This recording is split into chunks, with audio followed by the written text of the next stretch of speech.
Subscribe sekarang channel YouTube Novelas Kadina. Gratis. Bab 4606. Henry mundur 2 langkah ketakutan, berteriak kepada yang lain. Cepat bunuh dia bersama. Aku akan memberimu 10 juta. Di bawah hadiah yang berat, harus ada seorang pria pemberani. Meskipun yang lain tercengang dengan penampilan Charlie barusan.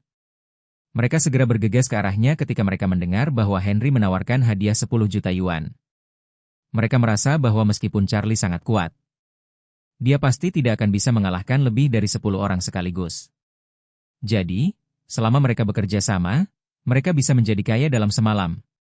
Pada saat ini, pria di depannya melompat dan menendang langsung ke wajah Charlie. Menurut asumsinya, tendangan ini pasti bisa menendang Charlie ke tanah. Selama saudara-saudara yang tersisa dapat bergegas tepat waktu dan menendang. Dan jangan beri Charlie kesempatan untuk melawan. Itu cukup untuk mengalahkannya sampai setengah mati. Dia melihat bahwa Charlie tidak mundur atau bersembunyi, tetapi tiba-tiba mengulurkan tangannya. Dan tangannya tiba-tiba meraih kakinya dan dia terbang. Segera setelah itu, dia merasa seluruh tubuhnya langsung mandek di udara. Dan inersia bergegas dan melompat tampaknya menghilang. Tanpa jejak dalam sekejap, yang bertentangan dengan akal sehat. Tepat ketika dia menemui jalan buntu di udara, dan seluruh orang tidak tahu mengapa. Charlie menatapnya dan mencibir, "Di mana anjingnya sekarang?" Setelah itu, Charlie mengayunkan tangannya dengan keras, dan pria itu langsung diayunkan oleh Charlie sebagai parang bulan sabit. Orang-orang lainnya hanya ingin dengan cepat menjatuhkan Charlie dan menendangnya. Jadi mereka bergegas ke depan dan hendak menyerang, tetapi mereka mengira bahwa saudara itu, siapa yang baru saja terbang akan tiba-tiba mengubah dirinya menjadi senjata tangan Charlie. Dia melihat pria itu dilempar keluar oleh Charlie setengah lingkaran. Dan langsung berbalik gerombolan orang yang bergegas ke belakang. Kekuatan besar menghancurkan mereka menjadi beberapa patah tulang. Dan sama sekali tidak ada kesempatan bagi mereka untuk berdiri dan melawan. Dan orang yang diusir bahkan lebih mengerikan. Harga satu orang melempar seperti sepotong adalah bahwa ia memiliki banyak patah tulang di tubuhnya hanya dalam sekejap. Di sisi yang terlempar, tulang rusuknya hampir patah total. Pada saat ini, apakah itu Jemima di belakang Charlie atau Henry di seberang Charlie? Mereka semua tercengang seolah-olah semua yang ada di depan mereka adalah halusinasi. Dan mereka tidak bisa mempercayai mata mereka sama sekali. Henry tercengang. Dia tidak pernah bermimpi bahwa lebih dari selusin orang akan melawan satu. Tidak hanya mereka tidak memiliki peluang untuk menang, tetapi mereka bertahan untuk total 2 putaran. Charlie memandang Henry saat ini, melambai padanya, dan berkata, "Ayo, Tuan Zhong, mari kita bicara." Henry berbalik ketakutan dan hendak melarikan diri, tetapi hanya 2 langkah jauhnya, dia merasakan lehernya menegang. Telapak kaki belum menginjak tanah. Memutar kepalanya lagi, dia menyadari bahwa Charlie sudah menyusul. Meraih kerah di lehernya, dan mengangkat dirinya. Dia berkata dengan panik seketika, "Kakak, maafkan hidupmu, kakak. Kami memiliki sesuatu untuk dikatakan, dan kami memiliki sesuatu untuk dikatakan, kakak." "Maafkan hidupmu?" Charlie mendengus dingin, mengangkat tangannya, dan menamparnya dengan keras.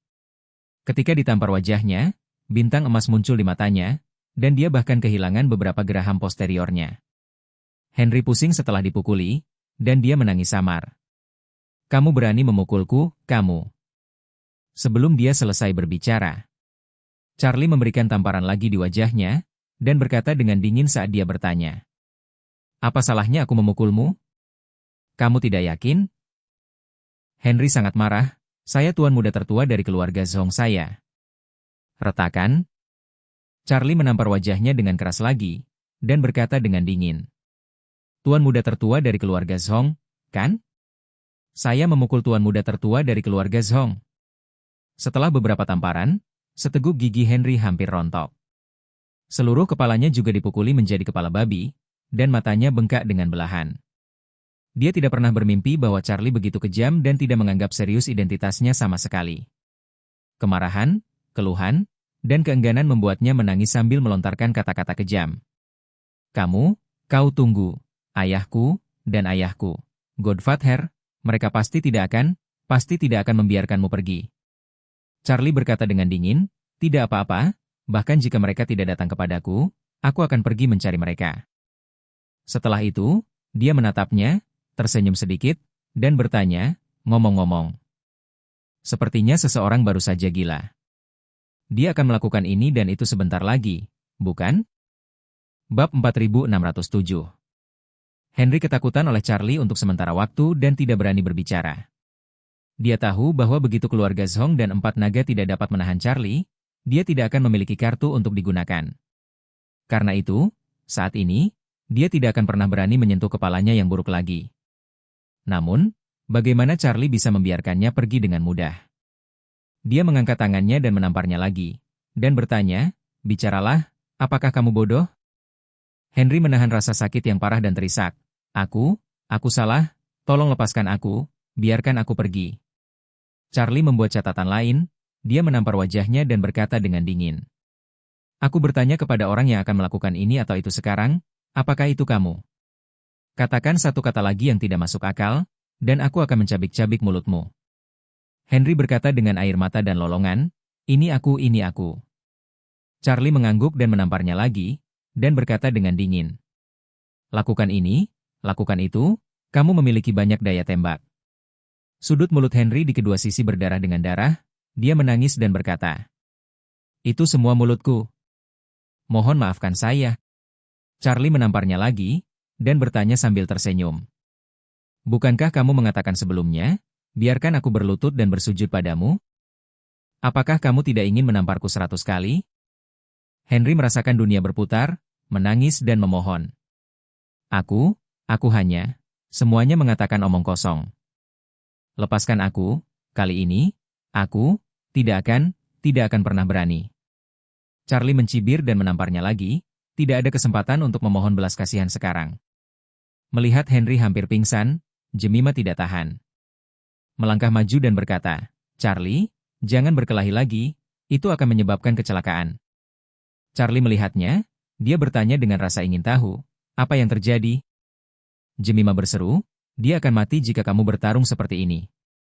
Charlie tersenyum dan berkata, saya melakukannya dengan terukur, rasa sakitnya benar-benar menyakitkan. Tapi dia pasti tidak akan mati. Jika kamu tidak percaya padaku, lihatlah. Kata Charlie sambil menggelengkan kepalanya. Dia mengangkat lengannya dan menampar Henry lagi. Henry tanpa sadar menutupi wajahnya dan menangis.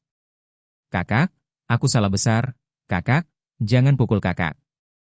Charlie tersenyum sedikit, dan berkata dengan dingin, kamu baru saja memiliki energi itu. Kemana perginya? Apakah kamu tidak ingin membunuhku? Mengapa kamu memohon belas kasihan lagi? Henry berseru, saya tidak punya mata dan saya tidak sengaja menyinggung Anda. Tolong jangan memiliki sikap yang sama denganku. Charlie mencibir dan berkata, kamu berpikir untuk memohon belas kasihan saat ini? Sudah terlambat. Setelah itu, Henry menerima tamparan lagi di wajahnya. Setelah itu, dia menatap Jemima dan berkata sambil tersenyum. Dengar, aku baru saja mengatakan dia tidak bisa mati, kan? Tepat setelah dia selesai berbicara, Henry sudah dipukuli dengan cara yang buruk. Dia menampar wajahnya, dan dia merasa hitam di depannya. Seluruh orang pingsan. Jemima berseru, dia memutar matanya. Bukankah dia sudah mati? Charlie melambaikan tangannya, jangan khawatir, dia tidak bisa mati, itu hanya koma. Jemima, kalau begitu cepat panggil darurat dan kirim dia ke rumah sakit.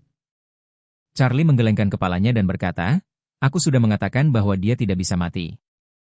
Jadi, panggilan darurat seperti apa yang diperlukan di sini? Tidak perlu membuang sumber daya medis untuk orang seperti ini, dan aku akan mempertahankannya. Ini akan berguna nanti. Jemima merasa otaknya akan meledak, dan dia berkata dengan sungguh-sungguh. Charlie, aku mohon dengarkan aku, kau memukulinya dengan sangat buruk. Keluarganya tidak akan menyerah, kamu tidak tahu bagaimana kamu akan berakhir? Ayahku tidak bisa melindungimu. Ayahmu? Charlie tersenyum, sungguh menakjubkan dia bisa melindungi dirinya sendiri. Bab 4608. Setelah berbicara, topik Charlie tidak berhenti pada Gerard, dan berkata kepada Jemima. Terlebih lagi, sekarang bukan pertanyaan apakah keluarga anak ini akan menyerah. Tetapi apakah saya akan melepaskan 100 pertanyaan ini? Dia tidak bisa menerima tamparan sekarang, jadi dia harus menggantikan ayahnya dan ayah baptisnya untuk mengambilnya. siapa yang menjadikannya anak baptis dan penolong? Jemima terkejut dengan kata-kata Charlie dan tidak bisa berbicara untuk beberapa saat. Setelah itu, dia tidak bisa menahan diri untuk bertanya, Charlie, apakah kamu selalu begitu arogan? Charlie menatapnya, tersenyum, dan berkata, saya tidak sombong, dan tujuan saya selalu. Orang tidak menyinggung saya tidak menyinggung orang lain, dan saya tidak akan pernah menggerta orang lain. Atau menggerta yang lemah tanpa alasan dengan mengandalkan kekuatan dan latar belakangku. Setelah berbicara, dia menunjuk Henry dan berkata dengan dingin, tetapi jika seseorang menyinggung saya, dan akan melakukan kejahatan, dan saya akan melakukannya 10 kali, 100 kali, 1000 kali, aku tidak akan pernah lunak. Jemima berseru, ini Hong Kong, bukan wilayahmu. Apakah kamu tidak mengerti kebenaran bahwa naga yang kuat tidak mengalahkan ular lokal? Charlie tersenyum menghina dan berkata dengan serius. Nona Liu, katakan yang sebenarnya, saya tidak punya masalah di sini. Bagi Charlie, dia benar-benar tidak takut ketika datang ke Hong Kong kali ini. Dia datang ke Hong Kong sendirian, tanpa keluarga atau teman. Hanya Joseph dan orang lain dari Cataclysmic Front yang akan berada di sini. Dan mereka tidak akan menjadi beban bagi Charlie. Karena itu, dia secara alami tidak perlu khawatir. Terlebih lagi, jika seseorang menginginkan kehidupan Hogan, maka dia secara alami akan datang untuk melihat siapa yang memiliki keberanian seperti itu. Tidak hanya itu, dia juga ingin memberitahu orang-orang ini bahwa hidup Hogan bukanlah yang mereka inginkan. Terlebih lagi, bahkan jika mereka tidak begitu kuat, mereka harus membayar untuk ide ini. Jadi, seperti yang Charlie katakan pada Jemima sebelumnya, dia di sini untuk memimpin keadilan. Karena itu menegakkan keadilan, seharusnya tidak ada rasa takut. Dewa memblokir dan membunuh dewa, dan Buddha memblokir dan membunuh Buddha. Jemima sangat marah sehingga dia tidak bisa berkata-kata dengan sikap arogan Charlie. Meskipun dia juga dapat melihat bahwa kekuatan pribadi Charlie keterlaluan. Dia juga tahu bahwa 4 naga sama sekali tidak lemah di Hong Kong. Mereka memiliki ribuan murid, dan mereka tersebar di seluruh Hong Kong. Berakar dalam, tidak peduli seberapa kuat Charlie, dia tidak bisa melawan mereka. Oleh karena itu, dari sudut pandangnya, Charlie melakukan hal-hal sembarangan. Dan bahkan tidak memikirkan bagaimana menghadapinya selanjutnya. Pada saat ini, Charlie tidak peduli dengan konsekuensinya sama sekali. Dia melihat anteknya, yang dihapuskan olehnya lebih dulu, dan berkata dengan dingin, kamu, kemari. Antek menutupi lengannya yang hancur dengan ekspresi ngeri di wajahnya. Melihat Charlie, dia ragu-ragu bertanya, kamu apa perintahmu? Charlie berkata dengan dingin, pergi dan ambilkan ponsel semua orang untukku. Siapapun yang berani menyembunyikan ponselnya, saya akan mematahkan kaki ketiganya. Sekali, tanya, Antek tidak berani membuat masalah. Dan segera menggunakan tangan kirinya yang utuh untuk menyuruh semua saudaranya mengeluarkan ponsel mereka.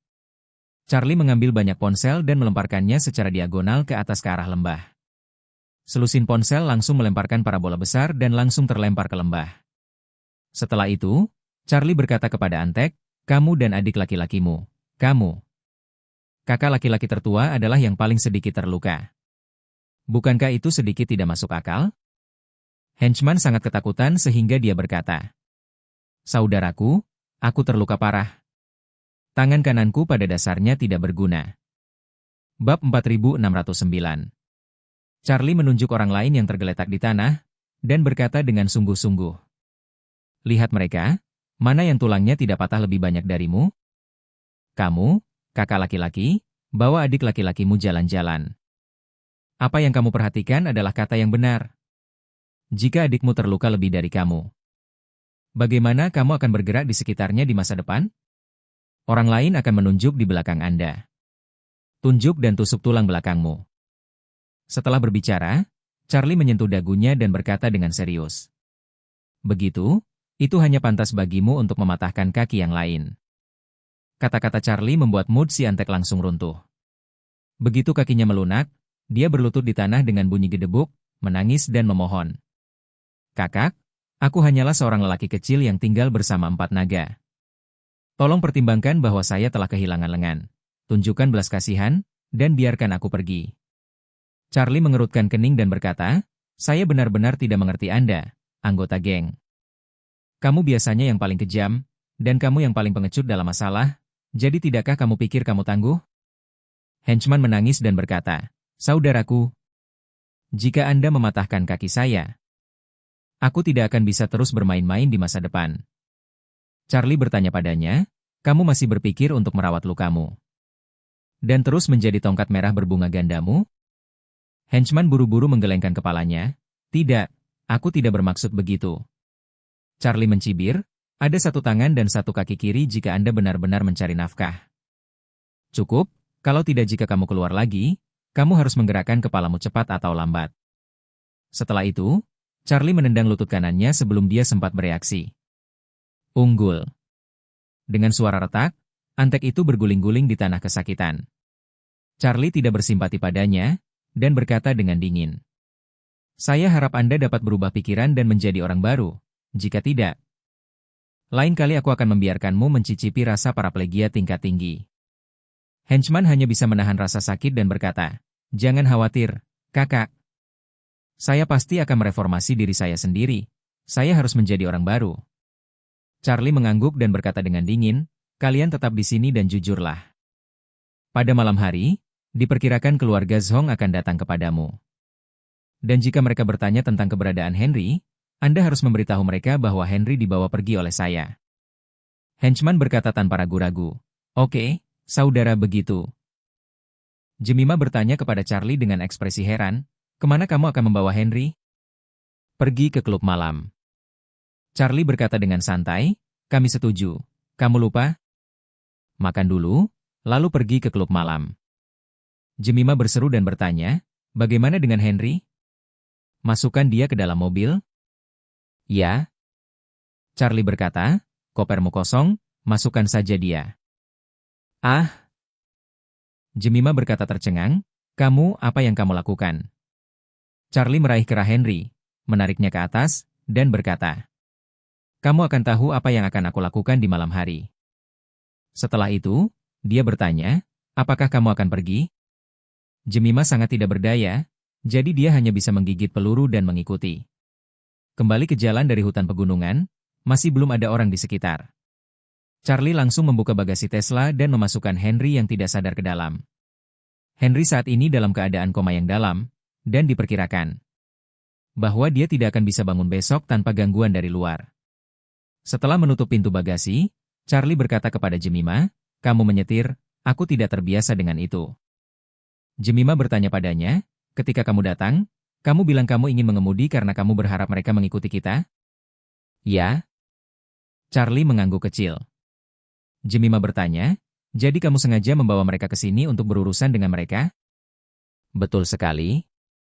Charlie berkata ringan, "Kamu tidak perlu melihat pemiliknya untuk memukuli seekor anjing.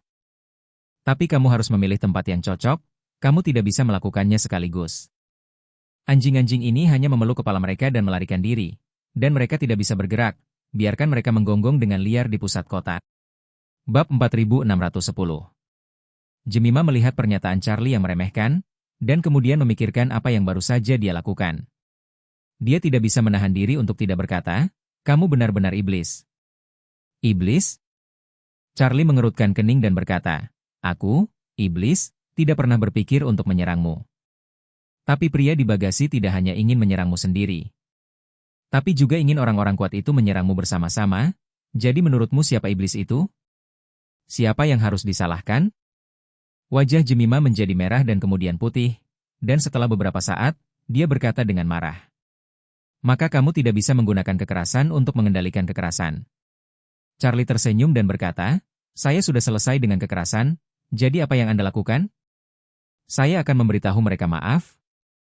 Jemima melihat olok-olok di wajah Charlie dan tahu bahwa dia tidak bisa berbicara dengannya. Jadi dia mengabaikannya dan langsung masuk ke mobil. Charlie juga duduk pada saat ini, mengencangkan sabuk pengamannya, dan berkata, "Nona Jemima, apa yang akan Anda bawakan untuk saya makan malam ini?" Jemima berkata dengan marah, "Jika kamu tidak makan, kamu akan marah." Ini sudah berakhir. Setelah berbicara, dia hanya bisa menatap kosong pada Charlie. Dan dia sudah membuat konsesi di dalam hatinya, tetapi nada suaranya masih sedikit tidak puas. "Aku akan mengajakmu makan minakal paling terkenal di Hong Kong. Bakso ikan kari, kita bisa membeli lebih banyak makanan ringan untuk dimakan bersama. Jika kamu tidak kenyang, kamu juga bisa makan kepiting pedas dari tempat perlindungan topan. Charlie mengangkat alisnya dan tersenyum, kedengarannya enak, kalau begitu ini kerja keras. Nona Jemima menghibur saya. Anda akan menjadi tamu di Aurosi lain hari. Dan aku akan mengajakmu makan bebek kipas dan bebek asin. Jemima meliriknya dan hanya bisa menghela nafas, tidak ada yang bisa kulakukan untuk melawanmu. Mereka kembali ke pusat kota Hong Kong. Dalam perjalanan pulang, keduanya berhenti dan berjalan karena periode puncak. Dan butuh lebih dari 1 jam untuk mencapai kawasan perkotaan Hong Kong. Jemima mengendarai mobilnya ke jalan jajanan yang ramai dan ramai. Setelah memarkir mobil, dia bertanya kepada Charlie dengan gugup, "Bagaimana dengan Henry?" "Dia tidak akan bangun." Charlie tersenyum dan berkata, "Jangan khawatir, dia tidak akan bangun." "Bagus."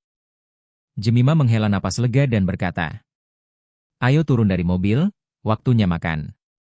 Charlie mengangguk, mendorong pintu, dan turun dari mobil. Jemima dengan hati-hati menekan tombol kunci mobil beberapa kali. Dan setelah memastikan bahwa mobilnya terkunci, dia membawa Charlie ke jalan makanan ringan. Charlie melihat ke jalan makanan ringan yang ramai ini dan bertanya dengan rasa ingin tahu. "Nona Jemima, apakah Anda sering datang untuk makan di tempat seperti ini?" "Ya." Jemima mengangguk dan berkata, "Aku sering makan ketika aku masih muda. Saya datang ke sini untuk makan, dan itu sama sampai hari ini, tidak jauh dari sekolah saya. Saya biasanya datang ke sini untuk makan malam dan kemudian pulang." Charlie bertanya dengan bingung, "Keluargamu sangat kaya, kamu datang ke sini untuk makan, kamu tidak khawatir tentang keselamatan?" Jemima berkata, "Ini bukan era lama sekarang, dan keamanan Hong Kong jauh lebih baik. Selain itu, ini adalah area pusat kota, dan saya tahu sebagian besar penjualnya. Siapa yang akan menculikku di tempat seperti itu?" Charlie mengangguk, masuk akal. Setelah berbicara, dia bertanya dengan rasa ingin tahu, "Kamu adalah putri orang kaya. Dan kamu sering datang ke sini untuk makan. Apakah ada sesuatu yang spesial untukmu di sini?" "Ya." Jemima berkata dengan tatapan nostalgia, "Saat aku masih muda, ibuku sering membawaku ke sini untuk makan. Dia mengatakan bahwa saya adalah pemilih makanan ketika saya masih kecil. Dan saya pemilih makanan tanpa alasan dan ketidakteraturan.